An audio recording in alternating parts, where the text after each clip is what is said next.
All art is experience. Hello, and welcome to another episode of The Company Doctor. Today, we're thrilled to be joined by Stephanie Lynch-Habib, Chief Marketing Officer at GSMA, whose globally influential connectivity event, Mobile World Congress, returns to Barcelona this year on the 28th of February.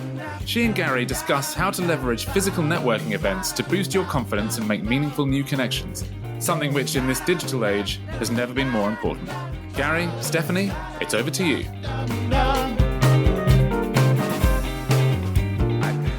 Hey Steph, thank you so much for joining the episode.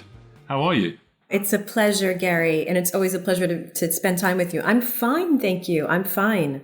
What a great way to start the year as well. Lots going on. Yeah. We're going to talk to you about it. I think just to get started, for people that are listening, if you could just give a quick intro to yourself and GSMA, that'd be amazing. Sure.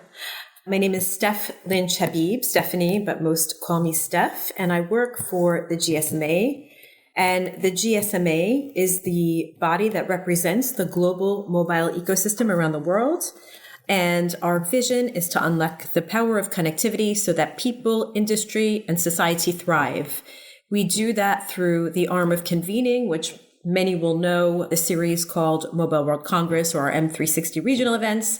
But we also have very important work in building technology standards for our members, and promoting those standards around the world and both regionally and globally. And we do an extremely important piece of advocacy work where a lot of our profits go into the nonprofit. It's an NGO to better the lives of others in low and middle income countries through the use of mobile technology. That's amazing. I mean, I was looking through it and it's not something that was obvious at first. And when I started reading about that, to reduce inequalities in our world. I mean, wow, that's amazing. And actually, it's great to have you on this episode because our very first episode was called Network Genius and it was the most downloaded. And people have asked us to do an advance. So the next episode, we're doing an advanced one. But for this one, this is called Networking Genius, the event's catalyst, because, we really want to focus on how people can accelerate and leverage meeting people again, because it's been a weird couple of years, right? So, who better than Stephanie to kind of join us and share that with us? So I've got lots of questions for you, if that's okay.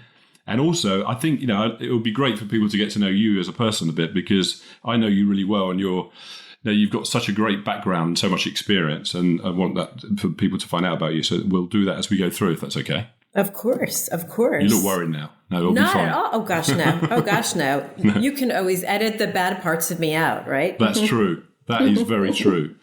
So, because this is about networking, I mean, look, it's been a difficult couple of years for everybody and the world's been kind of a bit of a roller coaster. But, those sort of things create opportunity, I suppose. What's your thoughts about, we're coming into 2021, people are trying to get their lives back together. They try to kind of skate through Christmas and the New Year. What's your thoughts as we hit the 2022?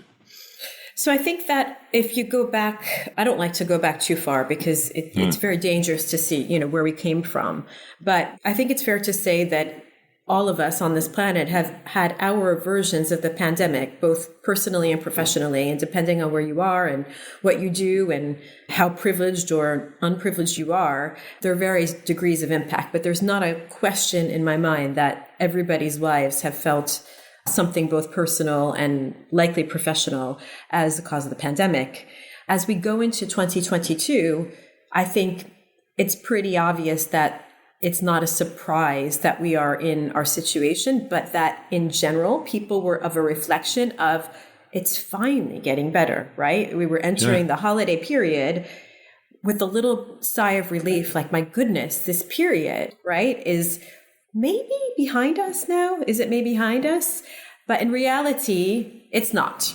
And, we've had the circumstances of the new variant take us somewhat by surprise. And I think that surprise was more of an optimistic hope to finally get back to normal. And really what I'm trying to say in a very long-winded fashion is that in my mind personally, but also in the minds of the business that we're in, we need to learn how to live with the pandemic. Yeah, absolutely. Yeah, I have a really good colleague who said this probably even halfway through 2020 or early into 2021.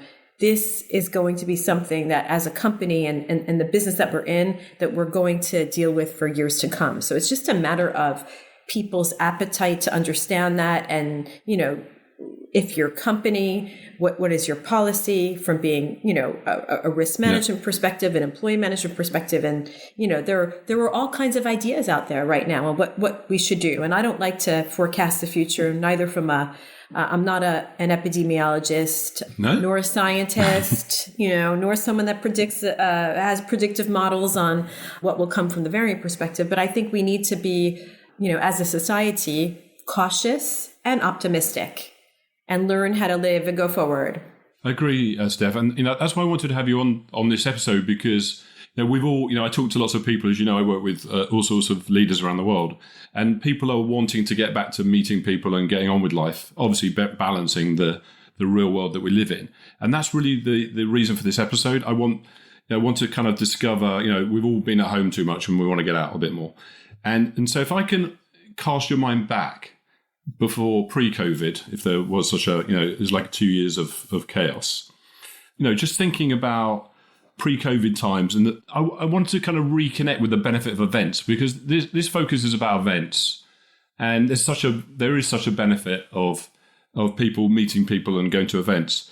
Could you, share with us your thoughts, again, pre-COVID times, about if there wasn't COVID and people were at events, how to get the most out of an event rather than just kind of cruising through it, turning up? Yeah, it's a good question, because I also have before COVID experience in going to these events, these mass events, right? As an exhibitor and someone that was welcoming customers and trying to do business. So I think it's fair to say that in pre-COVID times, certainly the largest event that we put on and the MWC suite of events are about doing business. And doing business is really about convening a critical ecosystem and physically meeting up. And in the case of MWC Barcelona, it really is, I think pre-COVID, it was 7,000 CEOs. And, wow. If you speak to the largest partners that we have, they say they're ready to come because they know they can get 100 CEO meetings in a short period of time. So I think just the statistical history that we have says that there was benefit to convening in person. And there was benefit in getting a number of important players in the industry in one place together for a short period of time, but a productive period of time. And there's all kinds of stats about funnel and stats. And that's just the business part of it, I would say. It's one part of it. Yeah, and it sounds like, you've got kind of a positive captive audience. So people are together. They're more focused probably because they're together, from what you're saying. I mean, it was interesting looking at the introduction to MWC Barcelona. One of the things that stood out, which I really liked, and kind of links to what you just said, it's about leading companies and being a trailblazer to share the latest thought leadership. I love that. Tell us more about the thinking behind that, because I thought that was a really interesting way to put it. I hadn't thought about it. Well, I think it's probably the way we're describing ourselves as we promote the event, into 2022. We have always been a trailblazer in that thought leaders and visionaries come to the table to present at MWC.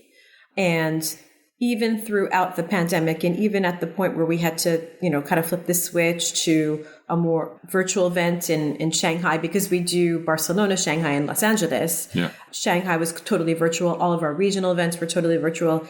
We never, ever have a problem. So the platform is seen as one of innovation, and one where those that have innovation to offer want to come and use that platform, to promote and to evangelize, what they believe in. So that continues to be the case. We're in the middle of selecting all of our conference main stage speakers right now. I mean, we're 2/3 the way there. We trawl through something like 1,800 submissions for calls when we do a call for speakers. And so I think all that to say is just a few stats in that it is known for the place where innovation is highlighted and on display and can be heard and talked about. In addition, adjacent to the core of the value proposition is where business gets done.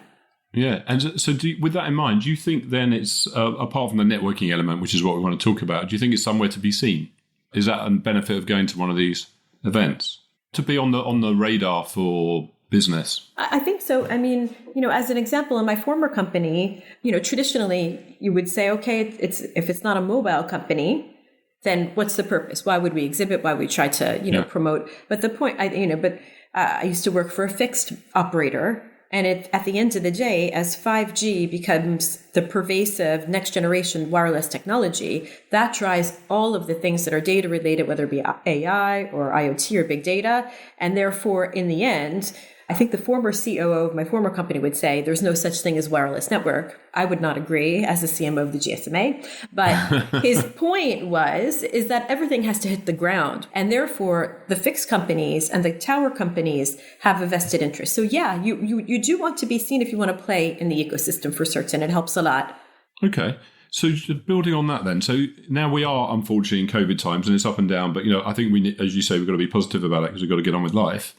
So, people have lived over the last couple of years with being completely remote and kind of starting to venture out and getting into kind of hybrid, I guess, events. So in COVID times, and again, this is our listeners are business to business people around the world. What's the best way to leverage a physical event or even a hybrid opportunity? Because if I go back to your mission, if you like, connection for good, which I love, you're engaging members, governments and society, which is amazing.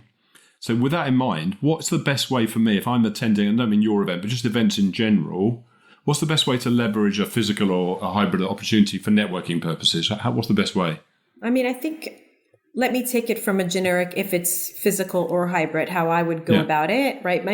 Probably isn't the right way about, but it's just, my school of... You look pretty smart to me, Stephanie. Occasionally have something okay to say. I would first set out an objective, both from you're likely as a business to business person attending this hybrid or physical event because your company's letting you go, they're allowing you to spend their time, your investment. So I would sort of split that investment into what are the objectives for my professional stance in terms of attending this event. Is it to get business? Is it to learn about technologies or subject matters that I need to sort of deepen my portfolio of knowledge on so then I can be successful in my event? Or is it to really get out there and I've got a real solid agenda. I've got 2 or 3 things I need to accomplish and I want to find good connections to help advance, that. And I think, that literally can apply from a hybrid to a physical event. I would say there's no difference in that. Yeah. The big difference is that it's a lot harder to network in the hybrid space. We've learned that probably if you would canvass any events organizer, what are the key learnings? Content, as long as you are credible, like a GSMA, or in terms of, having fantastic, interesting, compelling, engaging content, you have tons of that. You've that for days and months, right? You can do as many hybrid events as you want. And the kind of platforms that you use to have, we're doing this podcast over a platform, right? It seems to be pretty good. So far, let's hope. Yeah. It was definitely good so far. There are a dime a dozen, let's say, these days, right? Everybody has had to learn and to pivot and to adopt, right? So whether you use a standard platform that one of the big tech companies offer, whether you use a little niche player that's more specialized in the, into breaking out into partner groups and subgroups, you can do that. The key is that I think the hybrid model is best used for capturing mind share on a very broad level. Potentially, like any mass event has its side events, right? Or events within events. You can do that very well in the hybrid environment. But we've definitely learned that one-to-one networking, even if the software and the functionality is okay, and it is okay, it's a bit awkward, right? Yeah, it's not. Well, it's just not as good as the real thing, is it? No. And Steph, you know what? As you're talking, because what you're really saying is you've got to make the most of it, because we've all done without for so long that actually, in a way, it's a good thing because now we've got it back. We should use it to our advantage. So, when you say things like, you should plan what you're going to do, that I like that because you're thinking about, you're not just rocking up to an event and hope it's all going to be okay. You're actually saying you should plan and make the most of it because we haven't always had it, right? We've had it taken away from us. Is that where you're going with it? It is. And let me just flip to the physical side now, because it's the side that I like the best, to be honest. And that's what I want to talk about, yeah, for sure. And, I wanted to get to London today, and I was all intent, and I had a Eurostar book, but even the formalities in France do not allow me to come at this moment because I don't check one of 10 boxes. So I really do try to get, it is frustrating at the moment. But in the physical side of things, a lot of our exhibitors come and they bring a lot of staff, and there are a lot of customer meetings to have because that's the number one, get business done. Yeah, but I always, in terms of your planning out your agenda, I would not hesitate to make sure that you take a little bit of time to see some of the content. You might not have hours and hours to sit in the keynote sessions, but go see one, right? Yeah. Because you're going to get an idea or two that you did not walk in the room with, and it's going to spur ideas, as you leave the room. I would also say that because, an event like MWC is very galvanizing, right, across the industry and in local areas, make sure you see some of the other parts of the event. Like we have a whole startup event within the event that's called 4 years from now. I mean, it's delightful to walk around and see hundreds of startups pitching there and wanting to grow up into the MWC, another place to get ideas. And the last thing I would say is make sure you try to step out of your own comfort zone in the community you're in or the stand that you're on. And there are so many things that go on receptions. Be, I don't like to say aggressive. I don't like the word aggressive because I'm not aggressive, but be innovative in finding out some of those things because there'll be receptions that'll go on. Get out of your comfort zone maybe a little bit. Exactly. I think it's great. And by the way, it's great advice because I'm a believer in that you've got to be present. It's like if you go to a meeting, be present. If you go to an event, be present. And so, what you're saying, I think it's really great advice. Stephanie, thinking back, maybe before COVID, because it kind of gets in the way, but can you think of examples in your career where through an event, you managed to either leverage an opportunity for your career or for you personally or for the company? Sorry to put you on the spot. No, not at all. I think the most obvious is, for me anyway, is at AT&T, we would exhibit. And before I left, I was looking after everything that was the IoT business. It wasn't even called IoT at the time. It was connected devices, then IoT. And it was really like expanding the business that we had with our multinational customers in Europe with these global solutions. And we, it's quite public, but it was almost like we built, we signed, and then we kind of, I don't want to say struggled through it, but we implemented the largest industrial IoT solution that I actually think still stands today, which was with Maersk Line and is still a very important part of the AT&T and Maersk relationship. And, a lot of the nuts and the bolts happen outside of MWC, but, it was our meeting spot, right? It's where we would meet with our key constituencies. It's funny, like I'm still friends with the AT&T IoT team and the head of the project at the time on Facebook. And every time MWC comes around, we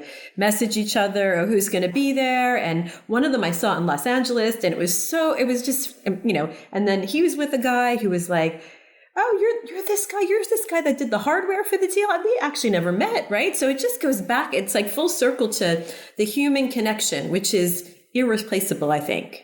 I really, that's how I personally have come to feel over the last couple of years. I missed it. And as I get more connected, it gives me an energy. And I'm feeling that as you're talking, I can feel the energy from you too. And Stephanie, look, I've known you for a long time. You're very successful. You're driven. You make stuff happen. I know you've been nominated twice at the Fortune's Most Powerful Women at the Next Generation Conference. How important in your career, because you've done lots of really good things. You've been in marketing, you've been in sales, you've done a lot of really good stuff. How important, and this is a bit of a leading question, I guess, but how important is networking in that generation of your career? Gosh, over the such years? A good question. And I think, I'll answer it super honestly.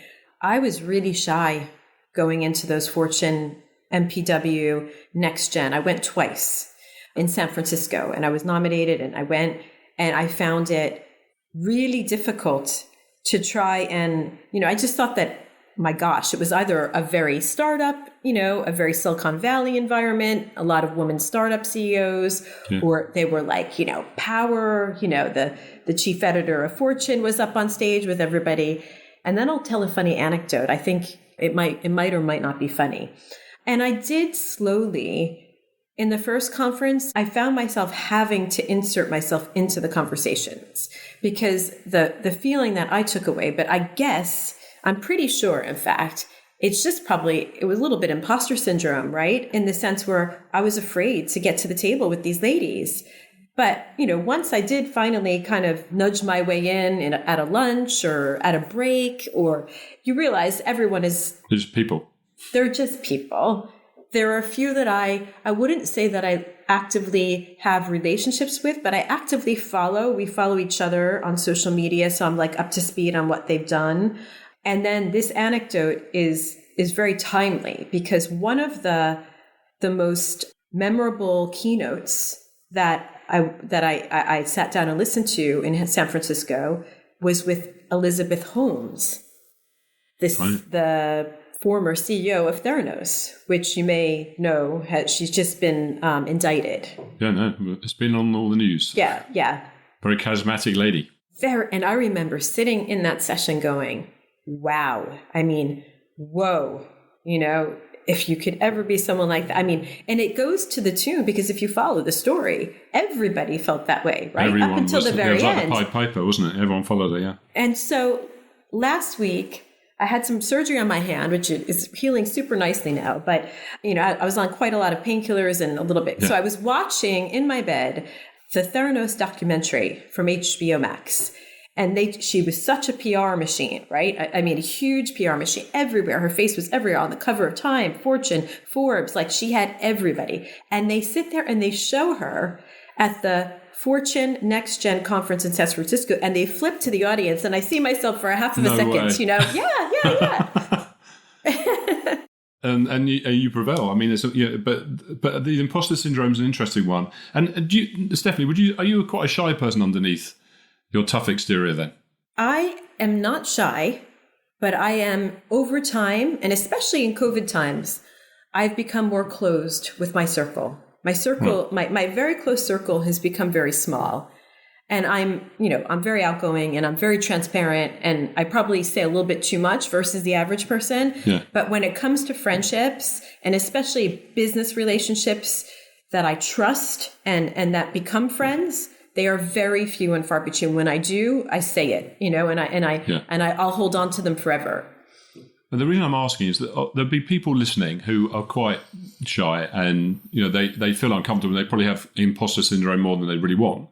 What advice would you give to someone who feels a bit that way when, for networking, when it feels, because you talked about it earlier about you felt uncomfortable, you did it anyway. What's your advice to someone that maybe isn't as forthright?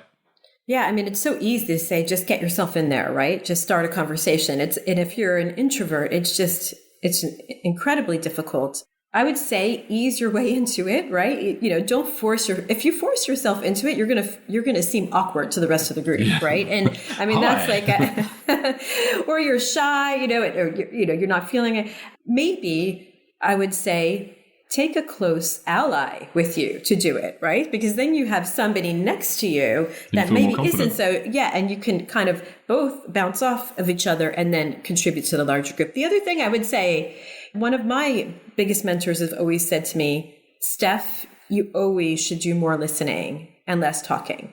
And I'm not exactly sure that if you ask my team, that's the case, because I kind of, tend to, but when it comes to important topics, listening is just as important as trying to impart knowledge on, That's good advice. Yeah. I've learned that in customer situations, where you just you can see a person trying to over talk and it doesn't always work. Yeah, sometimes they're trying to prove that they know what they know stuff and they want to show their credibility, I guess. Stephanie, I've got two questions for you. I know we're kind of short of time, but I'm really keen to get your experience out.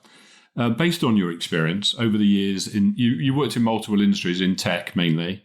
I think you used to be, you got a master's in finance, didn't you? You come from a finance background. I do. I know. Wow. I know. Don't I look like a finance person the way I'm dressed? Yeah, of course. Nothing wrong with finance. Fantastic.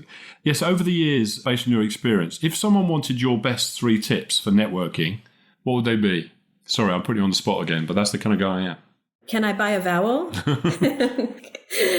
Be yourself. Don't be what you're not. Try to be as confident as you can. Again, if you go back to being shy, don't be overly confident, but, trust trust what you know, trust what you're able to talk about. And I would go back to listen again, right? In terms of networking, right? It has got to be about the connection you make with the other. And listening to them, I think, is probably the most powerful thing. I think it's good advice, because when you're a good listener, people go, I had a great conversation, but they just did all the talking, but you were listening. I think it's a really insightful bit of advice, actually. Because we're trying to get people to re-engage. And the reasons for this podcast and the timing of it is, as we hit the new year, let's make the most of life and get back together again. So I'm going to just maybe give another anecdote about this, because it goes to the introverted nature. I've been we're all more secluded, right? And in my case, even if you could go to the office, I don't have one in Paris. So I'm always here. And my socializing has become super, I guess lots of people resonate with this, but I have found getting out of the seclusion very, very difficult, where my husband doesn't. He's been like actively seeing like friends, and he's got a circle, right? And I don't. And a couple of weeks ago, or just before Christmas, he was like, "Oh, there's a party going on. Oh, no way. I'm not going. And it's all because for me, I feel vulnerable after all of this seclusion and so comfortable in privacy. So he got me to go out, and it was like, I don't know, season 3, Sex and the City, Charlotte dancing around the disco room, couldn't get off the dance floor kind of a scenario. So it goes, I think And that was your first foray out. Pretty much my first anything that was more than 1-to-1 or 1-to-2. Right. Yeah. And I guess it felt good, right? Because yes, I think we're all naturally wired to meet people and spend time together. And that's why I wanted to talk about events today, because I think it's almost like a catalyst for me. I think if your advice about doing it with purpose and taking advantage of something we didn't have for the last couple of years, I think is important. I've got one last question for you, Stephanie, and then I'm going to ask you about your musical taste. That's coming next. I actually asked John Hoffman this question, the same question I'm going to ask you. Knowing what you know now about COVID, if you rewinded before COVID times, but you knew it was coming and its effect, what would you recommend people do to navigate the 2 years of disruption in order to maximize their networking genius? It's a big question. Wow. It is a big question. That's the way I am. That's a thinker question. What would I recommend? And you'll tell me later when we turn the podcast off what John said. I would say it depends where you are or what you're doing. I think, again, everyone has their version of the crisis, right? Professionally and personally. Give us a couple of scenarios then, because I think it's insightful to go, because we know what's happened now, right? If you rewind back when you knew it was coming, but it hasn't happened, what would you recommend people do to navigate? I think the carving out of the time for oneself to do whatever is needed, virtually or otherwise, is important. And it could be professionally or personally.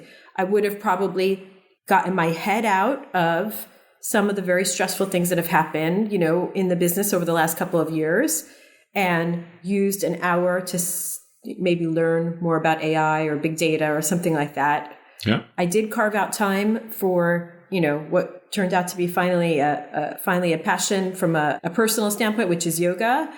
But if I did that again, I would do it in a group to try to talk to some people online, like do group classes. Yeah, that's the bit I'm interested in. How do you maximize the network element, knowing what's coming, where you're going to be isolated? How do you really stay connected? I mean, there are groups, virtual groups for everything. And there were before the pandemic, I would love to learn to speak Italian. Let's join this Italian group, and maybe applying that thought process would have been something that would have helped me personally more. Yeah, that's good. I think, as you say, everyone has different situations, but I was just interested in your thoughts. Brilliant. Okay, Stephanie, that's amazing. Thank you so much. Some really good insight and ideas. I've got one last question for you, which it's a weird one that as a podcast, we collect for our guests. We try to find out what musical inspirations they have, because we have a Company Doctor podcast playlist. Mm-hmm. And so we'd love to hear from you either 1 or 2 tracks that stand out for you that have motivated your memories of your past, and we'll add it to the playlist. Over to you. I would say Bob Marley, No Woman, No Cry is one. Nice. And then I would say Stevie Wonder, Tomorrow Robins Will Sing. It's not one of his most famous. Wow. I love Stevie Wonder, and I don't know that one.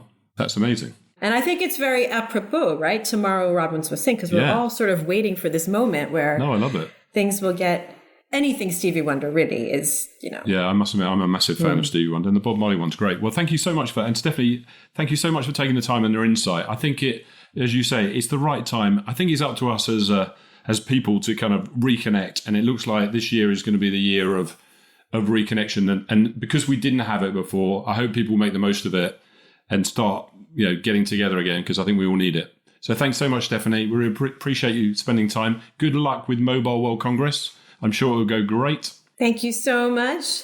It will. It will. Of course it will. It's going to be great. Thanks so much. Thank you. Thanks for having me, Gary. Pleasure.